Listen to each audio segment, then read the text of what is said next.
Muchas gracias. En primer lugar, a los organizadores quiero agradecer por invitarme. Me es doblemente grato, porque como han mencionado, me une una relación bastante estrecha con el Ecuador. Prácticamente 14 años de mi vida viví ahí y me tocó coordinar y asesorar algunos proyectos, como se han mencionado, así que para mí es muy grato estar en este encuentro, en este congreso.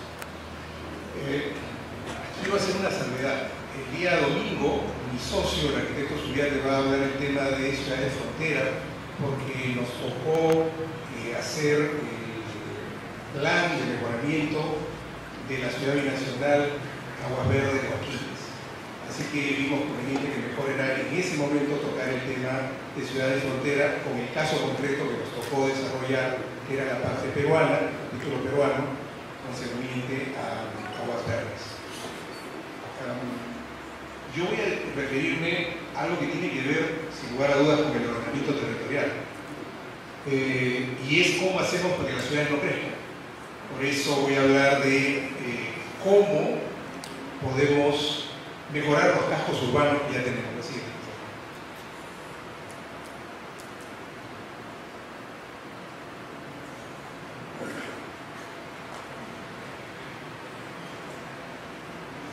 Si no valoramos una ciudad, le digo a mis alumnos, es difícil realmente que la cuidemos. Claro, un médico es más fácil hablarle de la vida y la muerte, ¿no? Porque lucha diariamente contra ella. A un arquitecto le es difícil entender, sobre todo estudiante, que una ciudad se puede morir. Pero las ciudades se mueren. O sea, hay muchísimos casos de ciudades que han desaparecido de la faz de la Tierra cuando la actividad económica que en ella se ha dado pues dejó de existir, ¿no? Si uno viaja por Oroya, la parte central del Perú, la Sierra Central, es una ciudad que tenía una base económica central en una fundición, cerró la fundición y ahora solamente queda el 30% de la población. Si uno va a Detroit, en los Estados Unidos, verá lo que es una ciudad afectada profundamente por lo que fue la crisis de la industria automotriz. Así que tratar de que las ciudades no mueran creo que es una tarea tremendamente urgente, porque entre otras cosas tenemos un legado, como dice Marías, heredamos este legado de nuestros antepasados y en el futuro nosotros vamos a legárselo también a las personas que nos siguen.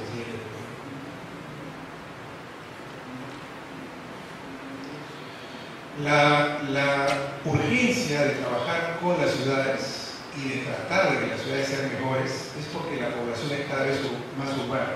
Esto es una verdad que muchos de ustedes reconocen seguramente. Más del 60-70% de la población, actualmente es el 60% de la población, en el caso del Perú es más, vive en ciudades. Por consiguiente, debe ser un caso importante de trabajo para los profesionales que estamos involucrados. La pregunta es, ¿cómo vamos a hacer que estas ciudades sigan viviendo? Porque el ser humano es lo más depredador que hay. El ser humano vive en ciudades que por su naturaleza son sistemas abiertos y por consiguiente consumen más de lo que producen. Entonces, lo que tenemos que hacer es incrementar la capacidad de albergar gente en las ciudades, pero hacerlo de una manera eficiente y no repetir los modelos que actualmente están en el mundo. Los modelos que nosotros tenemos en la mente son los modelos menos sustentables, ¿sí? Para tratar de acercarnos a este gráfico, a un equilibrio entre una serie de fuerzas. Yo lamentablemente soy escéptico, lo digo y lo diré en todas las conferencias que me toca dar. Se habla mucho de una ciudad sostenible y probablemente vamos a tratar en este congreso sobre esos temas. Yo soy muy escéptico porque hasta que no creemos una ciudad que sea un sistema cerrado, va a ser insostenible. Lo que vamos a poder hacer es mejorar la insostenibilidad del proceso, mejorarlo. Pero siempre un sistema abierto con una ciudad va a consumir más energía de la que produce. Por consiguiente, la naturaleza misma de la ciudad es deficitaria.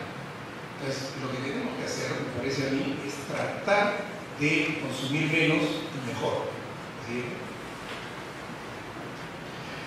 Para tener ciudades amigables que es la materia de este congreso, que me pareció un tema lindo. Yo creo que hay que pensar en 4 ideas prioritarias. La primera,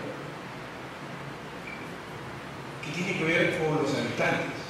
Y esto parece una verdad de perogrullo, pero créanme que no lo es. Si toda la sociedad que va a vivir en una ciudad no se siente incluida, esa ciudad no va a funcionar. O va a funcionar mal, va a funcionar deficitariamente. Y lo que es peor es lo siguiente: si esa sociedad no está integrada como colectivo humano, va a ser muy difícil que la ciudad tenga un futuro razonable y que podamos tender a hacer esta especie de mejora en la sostenibilidad. ¿Siguiente? Porque entre otras cosas, si no pasa esto, va a ser difícil que se pueda gobernar esa sociedad. La gobernabilidad es la capacidad de los seres humanos de existir inteligentemente unos con otros. No es que elijamos a un gobernante por un periodo de tiempo, es una parte de la gobernabilidad.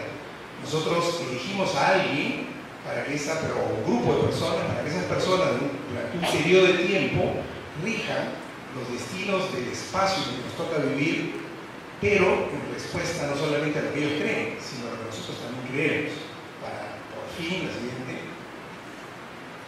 tal vez, quién sabe, lograr la sostenibilidad. O sea, si no tenemos esos 4 conceptos, yo al menos no he encontrado otra forma de tratar de hacer una ciudad amigable. La ciudad va a poder existir, las ciudades pueden ser verdaderamente peligrosas. Quien hubiera conocido, por ejemplo, Medellín antes del cambio del alcalde Fajardo, se hubiese dado cuenta de cuál era el límite de una ciudad. Una vez un amigo en Guayaquil me dijo: hemos tocado fondo en esta ciudad. Yo le dije: ¿quieres que te dé mi versión de tocar fondo? Te voy a dar mi versión. Un día me levanto y no había luz, porque tocaba luz ciertos días de la semana.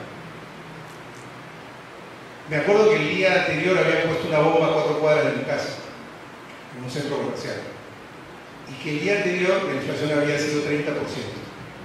¿Se compara mi fondo con el tuyo? Le dije. Y yo no estaba en el fondo, hay ciudades peores, hay sociedades peores. Entonces, me parece que lo primero es saber para quién trabajamos los arquitectos y saber cómo trabajamos con esta sociedad. Bien, la siguiente, por favor. ¿Qué pasa? ¿Qué está pasando? Primero, yo quisiera más o menos explicar lo que muchas veces tenemos o tienen las personas en la cabeza sobre la ciudad que quieren. La siguiente. Esto está más metido en la cabeza de mucha gente que lo que nos imaginamos. El modelo de la casita americana es en un suburbio, ¿no es cierto?, que tiene un jardincito delante y que tiene la casita para el perro y el buzón del correo. Y que para ir a comprar un tarro de leche tengo que tomar mi carro. Eso, aunque no lo crean, es mucho más profundo en la mente de las personas que viven en las ciudades. Ese es el modelo más nefasto de ciudad. La siguiente. Pero también hay otro modelo, que es el modelo de hiperconcentración urbana. Claro, porque el territorio no da para más. Pero ¿qué pasa cuando el territorio sí da para más? Pasa lo primero. Cuando no da para más, pasa lo segundo. ¿Qué cosa es una ciudad como Hong Kong? Es una ciudad que no tiene territorio y mucha gente quiere estar ahí. ¿Qué cosa es un rascacielos? Un rascacielos es la expresión de que mucha gente quiere estar en el mismo lugar. Entonces, como se inventaron los ascensores allá por el siglo XIX, se podían hacer más de los 7 u 8 pisos que usualmente tenían las edificaciones más altas. Y por consiguiente, puedo colocar toda la gente que pueda hasta que me dé la tecnología. La siguiente. O a veces hay unos románticos que pensamos, ¿no?, que se puede volver a la edad del Renacimiento, ¿sí? Esta ciudad europea perfecta, equilibrada, donde aparentemente todo funciona, pero que en realidad lo único que funciona es el turismo. La siguiente. Y en la práctica, en nuestros países, por lo menos los 2 países, Ecuador y Perú, más o menos la ciudad que tenemos, sobre todo Perú, es la siguiente.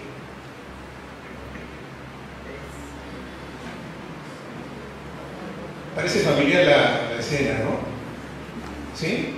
¿Qué cosa, cuando les muestro esto a mis alumnos en la maestría y en el pregrado también, les digo, ¿qué cosa es eso? Dicen, una calle. Sí, ¿no? Es una calle, probablemente. Pero ¿qué pasa en esa calle? La siguiente, por favor. ¿Acaso difiere mucho de una calle medieval? ¿Puede regresar, por favor? Es absolutamente exacto. Todas las fuerzas del mercado quieren estar donde deben estar. Absolutamente todas. Y todavía no hemos encontrado un acuerdo para estar bien. Todavía estamos en la búsqueda del señor feudal que nos diga, oye, hay que ponernos en orden, hay que tratar de que esto funcione.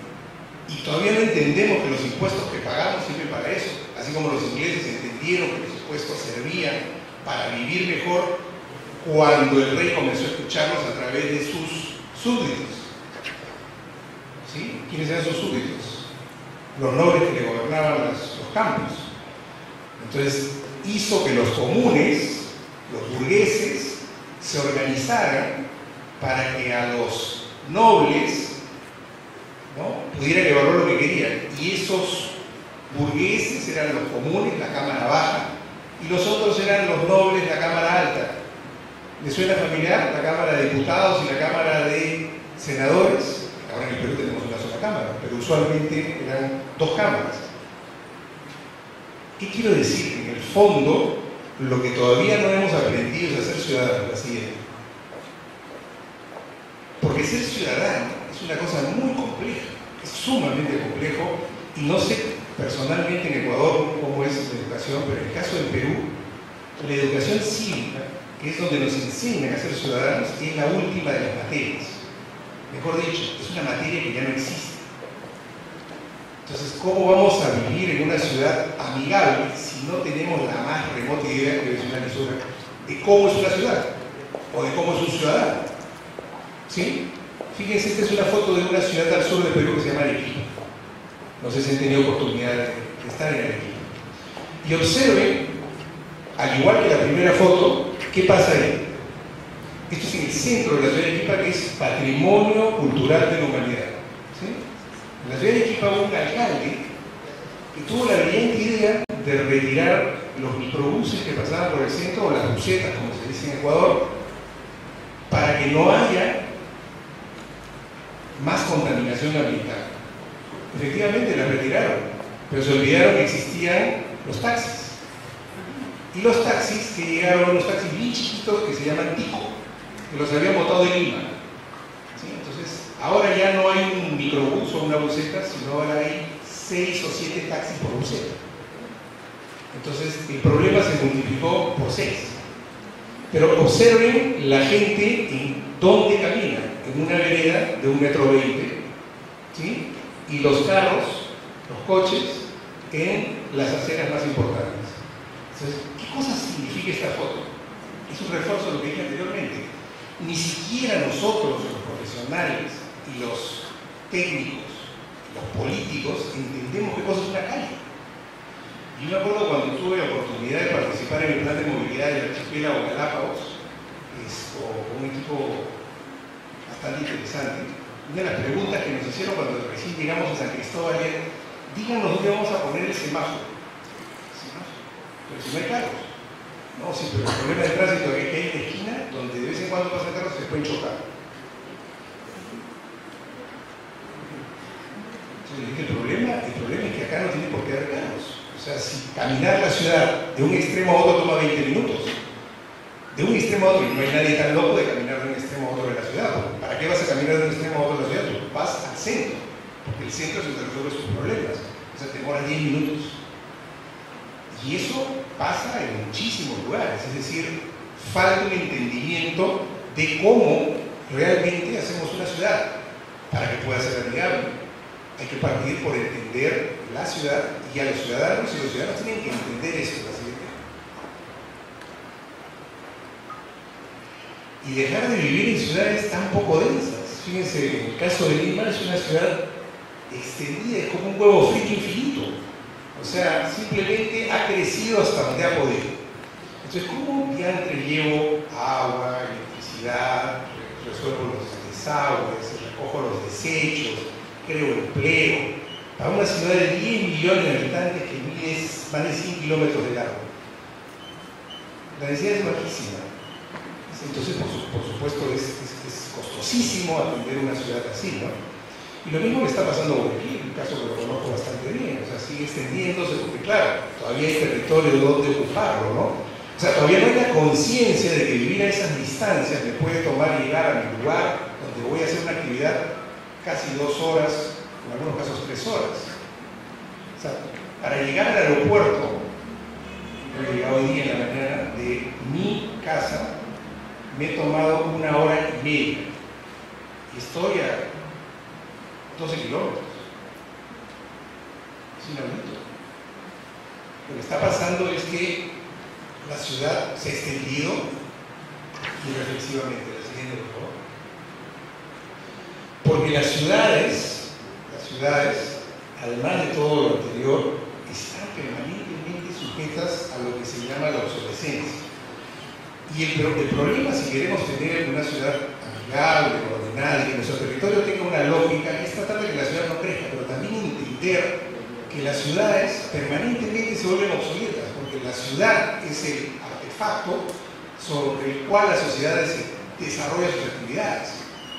Estas actividades son tremendamente cambiantes. El otro día, por ejemplo, la Municipalidad de San Isidro, en la cual estoy asesorando, uno de los problemas que me decían era: hay una persona que ha venido a pedir una licencia para abrir una oficina de coaching. ¿Saben lo que es el coaching? Entrenamiento administrativo. Y no le podemos dar la licencia porque no está en el índice de actividades urbanas. Ustedes saben lo que demora modificar un índice de actividades urbanas. Son las Naciones Unidas y después llega al país. O sea, los procesos de la ciudad no van a la velocidad que va la sociedad. Entonces, permanentemente la ciudad está convirtiéndose en algo obsoleto. Y además, la ciudad tiene otra perversión, que en los lugares donde es muy exitosa, donde es altamente exitosa, como Jane Jacobs nos lo demostró a mediados del siglo pasado, lo que sucede es que todo el mundo quiere estar, todo el mundo quiere hacer negocio. Si pasamos por la calle de Mango nos vamos a dar cuenta que todos quieren estar ahí, ¿no es cierto? Es la carretera nacional, por si acaso, porque todo el mundo quiere estar ahí, con los restaurantes, todos los que venden chachiras, todo el mundo quiere estar ahí. Y el que va a permanecer es el que puede pagar más por el lugar. ¿Sí? Entonces la función exitosa, la más rentable, va a votar a la función menos exitosa. Y por consiguiente, este espacio va a ser un espacio que se va a utilizar ineficientemente, se va a usar probablemente un poco de hora del día y el resto va a estar vacía. Eso pasa en la City de Londres, eso pasa en Wall Street, en Nueva York, eso pasaba en el centro de Guayaquil. Y esta obsolescencia, o sea, esto permanentemente va generando que las edificaciones no puedan albergar estos nuevos usos. Y mucha de la gente se cansa y se va a otro lado. ¿Y a dónde se va? A donde las posibilidades de la ciudad de expandirse se puedan dar. Y por eso tenemos este fenómeno de crecimiento. Entonces, una de las luchas de las autoridades debe ser permanentemente ir tratando de luchar contra esta obsolescencia. Pero también las leyes no son tan fáciles de cambiar. Si no luchamos contra esto, surge lo más terrible que puede pasar a una ciudad, es que se deteriore. El síndrome de la ventana rota, no lo voy a cansar, lo ven en internet, y que después venga la consecuencia que es la decadencia social. Es un fenómeno ampliamente estudiado. ¿Sí? ¿Qué tipo de ciudad debemos tener? Por lo menos los técnicos nos hemos puesto de acuerdo en lo siguiente: que lo ideal es una ciudad donde cambiemos un poco. Esto ha sido ideal. El hotel queda frente a esta sala. O sea, este es el ideal, digamos, de ciudad. O sea, estoy allá, cruzo acá, o sea, que mi trabajo esté cerca de mi casa, que mi lugar de estudio esté cerca de mi casa, que tenga cómo llegar fácilmente a donde quiero comprar. Ese es el ideal de una ciudad. ¿Lo siguiente? Y eso ha llevado a que pensemos que permanentemente tenemos que estar tratando de hacer que nuestros centros urbanos no decaigan. ¿Sí? Que permanentemente estemos mejorándolos para que este territorio no se extienda, sino para que este territorio cada vez tenga menos necesidades de extenderse y para que cada vez la ciudad sea más eficiente en su atención a los ciudadanos. Presidente. Es decir, si logramos permanentemente estar regenerando el tejido urbano, para lo cual se requiere una imaginación gigantesca, una capacidad política monstruosa y un instrumental técnico enorme, pero es la única posibilidad que tiene la humanidad, pues viviremos armónicamente en ciudades amigables, ¿no? ¿Y cuáles son estos criterios para que se puedan mejorar, regenerar las ciudades al juicio, presidente? Bueno, pues hacer lo que todos sabemos, que hemos estudiado, que es hacerle entender a los gobernantes, a las políticas, a los vecinos, que la ciudad es un sistema, ¿no? Permanentemente me están invitando a hablar sobre temas de movilidad y transporte público. Yo trato siempre de explicarle a las autoridades que no se puede ver uno de los sistemas aisladamente, ¿no? Sino que todos los sistemas operan integradamente.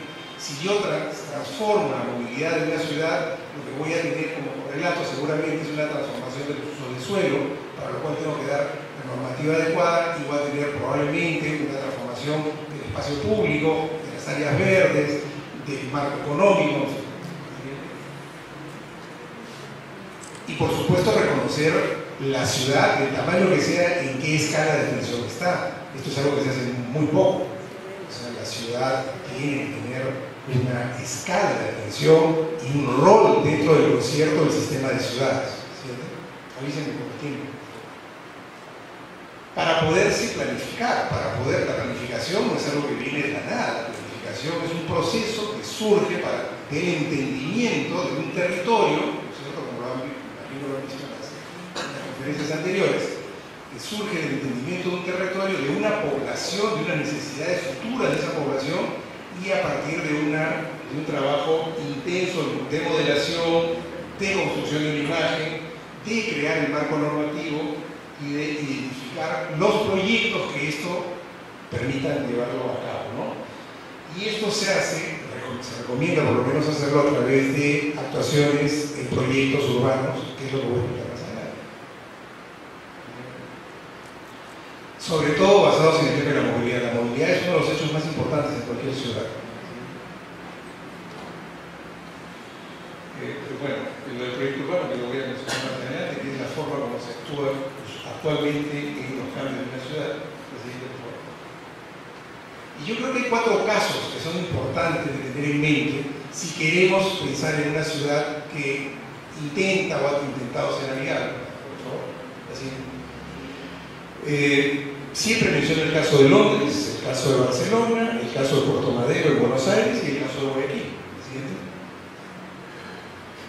Londres, con la recuperación de una zona central importante de la ciudad, que permitió en buena medida que el crecimiento del PIB de la ciudad disminuyera, no que se evitara, que disminuyera, al recuperar los antiguos puertos reales. Los puertos reales de Londres, que estaban muy cerca al centro mismo de la ciudad, lo cual es muy lógico porque las zonas financieras de las ciudades están muy cerca de los puertos porque exigían antiguamente el pago de moneda, los seguros. Eso pasa en Wall Street, Guayaquil mismo pasó lo mismo. Entonces todos estos puertos que tuvieron que transformarse cuando los barcos crecieron considerablemente y ya no podían entrar a estos puertos, quedaron como terrenos abandonados, y los ingleses nos demostraron que era factible a través de una serie de medidas ingeniosas, urbanas, de transporte, de todos los sistemas y una normativa adecuada, poder transformar el centro de la ciudad. La siguiente. O el caso de Barcelona, que Barcelona, luego de la vuelta a la democracia en España, logra recuperar la parte central de su casco, la parte colindante con el océano, la parte que le permite ahora a Barcelona ser una ciudad que te ofrece una playa en el verano, cosa que antes era impensado, y que logra que la gente se quede en la ciudad o venga y sea un destino turístico, ya no durante ciertas épocas, sino durante todo el año, y recuperar una buena parte del territorio central. La siguiente. O la recuperación del antiguo puerto. No me voy a extender en cada proyecto porque esto está ampliamente registrado en internet, o sea, lo pueden revisar fácilmente. O la zona antigua del antiguo puerto de Buenos Aires, que igualmente había quedado obsoleta. O sea, todos estos procesos que he descrito son procesos de obsolescencia de la ciudad que fueron resueltos a través de una serie de actuaciones urbanas, proyectos urbanos específicos, con normativa y con un trabajo con la gente, que permiten captar nuevamente población en el centro y evitar que esta población se vaya a la periferia. ¿Sí? Y el caso de Guayaquil, que me tocó ser el asesor representando la Oxford University, que fuimos los asesores principales de todo el proceso de recuperación del borde de la ciudad de Guayaquil a cargo de la Fundación Malecón 2000, que al igual que en todos los fenómenos anteriores se había abandonado, porque el puerto de la ciudad de Guayaquil se traslada en la década del 60, por lo que he mencionado, exactamente igual que en Londres.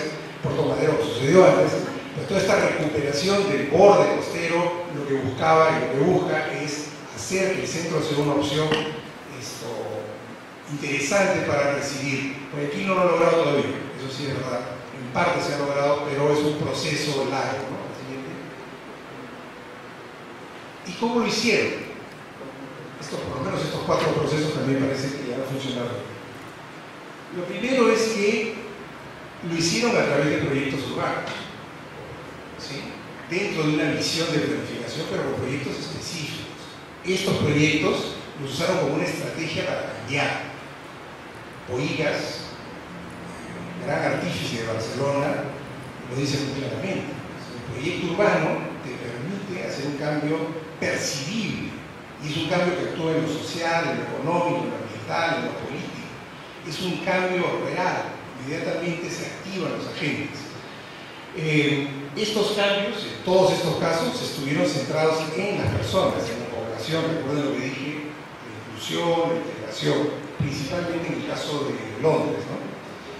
Que estos proyectos tuvieran efectos multiplicadores en los subsistemas. O sea, estos 4 casos trataron de analizar no solamente uno de los aspectos que querían mejorar, sino trataron de mejorar e integrar todos los sistemas y se multiplicaron exitosamente. El otro punto es que fueron ampliamente difundidos, fueron reconocidos y se constituyeron en centros gravitantes para el cambio de la ciudad. En Barcelona, el lema Barcelona por Ponte Guapa, aquí Malecón Estudio, hizo que la población recuperara un orgullo que se estaba perdiendo, e involucrara a la mayor parte de la población, es decir, que fuese un destino de mucha gente, que motivaran este orgullo y sobre todo que se hicieran bien, que es lo más difícil. Y por supuesto, todos ellos tuvieron algo que yo siempre trato de explicar. Tuvieron un mensaje directo y claro. Muchas veces los profesionales hablamos un lenguaje pues mitológico, ¿no? Hablamos en claro. Cuanto más sencillo sea, mejor. Entre otras cosas, los proyectos urbanos, el trabajo urbano es un trabajo público, un trabajo que el ciudadano debe entender. Si ustedes leen todos estos puntos, lo va a entender cualquiera. Cuando tú quieres hacer un proyecto urbano, lo que te tienes que preguntar es qué cosas quieres hacer. ¿Sí? En el caso de Guayaquil, ¿qué se quería hacer? Recuperar el balcón, muy sencillo, que la gente vuelva a la cara al río. En el caso de Puerto Madero, que no se pierda el centro que estaba a la espalda del Palacio de Gobierno. ¿Cómo se va a conseguir? Es decir, ¿quién lo va a hacer? Hay que explicarlo. Si nosotros, cada uno de estos puntos, le damos respuesta, esto es una ficha que le puede dar a cualquier periodista. Y cualquier periodista va a saber escribir una noticia. Porque la misión de los periodistas es escribir noticias. Esa es su chamba, ¿no es cierto? Y muchas veces no sabe cómo escribir una noticia. Porque obviamente no son entendidos en la materia. O sea, no le puedes hablar en un lenguaje técnico, porque no lo va a entender, además no es su papel entenderlo, porque sería pues, un profesional de tu campo, ¿no es cierto? Entonces, esto se constituye en una especie de ficha que le permite difundir, que le permite transmitir, que le permite dar a entender fácilmente, y el ciudadano va a entender qué es lo que va a cambiar. Porque lo peor que puede haber, lo peor es el chisme. Cuando uno quiere hacer un cambio a nivel urbano, me ha tocado hacer algunos, lo peor que puede pasar es que la autoridad se quede callada. Es lo peor, ¿sí? Porque lo que surge es el chisme. Y si algo se oculta es porque algo está mal, ¿no es ¿cierto? Entonces, inmediatamente viene la animadversión, presidente. Y para concluir, me parece a mí que si se trata de hacer una ciudad amigable, armoniosa, que sea un eje de desarrollo, que no crezca pues desmedidamente, ¿no? Que entienda su territorio, que sepa, por ejemplo, como el caso de Lima, ¿no? Lima es una ciudad que vive en un desierto, es un desierto, el territorio de Lima es un desierto. Sin embargo, Lima le llaman la ciudad jardín. ¿Verdad que es una estupidez? Es una estupidez, porque simplemente si tú crees que vives en una ciudad jardín es porque tienes un jardín, y para tener un jardín tienes que regarlo, y tienes que consumir el agua que no te alcanza para la población. O sea, tienes que primero reconocer tu territorio, tienes que saber qué ciudad debemos tener, no cuál queremos ser, qué debemos tener, y tratar de hacer entender a todos eso y educarlo, ¿no? Y esto, si queremos un cambio, tiene que ser a través de estos proyectos detonantes, que ya se han demostrado que funcionan, con errores, por supuesto, no hay nada perfecto, pero por lo menos es lo más cercano al éxito, que propongan una visión simple, clara, compartida, que la gente lo entienda, que se haga a través de una gestión municipal eficiente, ¿sí? El cambio de Guayaquil se pudo hacer gracias a que se reestructuró la administración municipal. El cambio de Buenos Aires se pudo hacer gracias a que la autoridad municipal tenía la misma misión que la autoridad nacional. Por consiguiente, se pusieron a poner de acuerdo. Lo mismo pasó en el caso de Londres con los laboristas. Y lo mismo pasó en Barcelona con la Generalitat y el gobierno local. O sea, hay que procurar que exista esta mejora técnico-administrativa pública. Y donde, a mi juicio, son las oportunidades de cambio más grandes de una ciudad para que sea exitosa, para que sea amigable, esos ejes de movilidad. Ya Jaime Guerrero nos lo demostró con Curitiba. Curitiba no es una casualidad, Curitiba es el producto, supongo que conocen el caso de Curitiba, si no los invito a que lo analicen, hay muchísima información. Curitiba en Brasil es un verdadero ejemplo de cómo debe ser una ciudad, cómo debe ser una ciudad armónicamente y en una excelente relación con la naturaleza, a través de una intensificación de los usos de suelo, los ejes de movilidad, una continuidad en el espacio público, la mayor cantidad de integración de las áreas verdes. O si no, actuar en las centralidades. En las ciudades pequeñas hay una sola centralidad, tendrás que actuar en esa centralidad porque es el espacio de reconocimiento del público, del usuario, del vecino. Ese espacio requiere ser valorado porque esa es tu casa amplia, que es la plaza mayor, el parque principal, el eje, en fin, cualquier espacio central donde se dan las actividades, donde yo siempre voy, es lo que mejor debe estar. ¿Por qué? Porque es de todos. Y como es de todos, tiene que ser lo mejor. Y ese es otro paradigma que hay que romper. El Estado, normalmente, o lo que es público, normalmente se piensa que debe ser lo más barato. Es exactamente lo contrario. Es exactamente lo contrario. Tiene que ser lo más eficiente y si cuesta, costó. No importa. Cuando se hizo Malecón 2000 y uno se acerca al borde del río Guayas y toca la baranda, va a ver que es una baranda de acero inoxidable. ¿Por qué es una baranda de acero inoxidable? Porque está hecha para que dure 40 años. Para que dure. Y para que la gente se dé cuenta que está hecha para recibir a 160.000 personas un día sábado y que no se va a dañar. ¿Costó más que otros? Seguro. Claro que costó más. Pero si traes a valor presente, el periodo de duración de esta baranda es altamente eficiente. O si no, hay otras áreas de interés de la ciudad que también deben ser revaloradas y utilizadas para, en el fondo, ¿qué cosa es? Para sentirse orgulloso de la ciudad. Algo realmente triste es que uno se sienta muy poco orgulloso de su ciudad. Y esa es tarea nuestra, los arquitectos, ayudar a que eso suceda. ¿Y cómo se hace?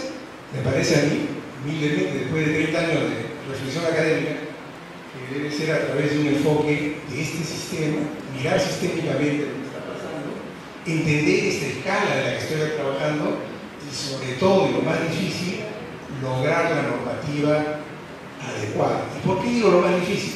Porque las normas no las da una persona, las da un colectivo, las da un consejo municipal, las da un congreso es un espacio de consensos y de peleas políticas, que es lo más difícil. Pero ahí es donde hay que actuar. Muchas gracias.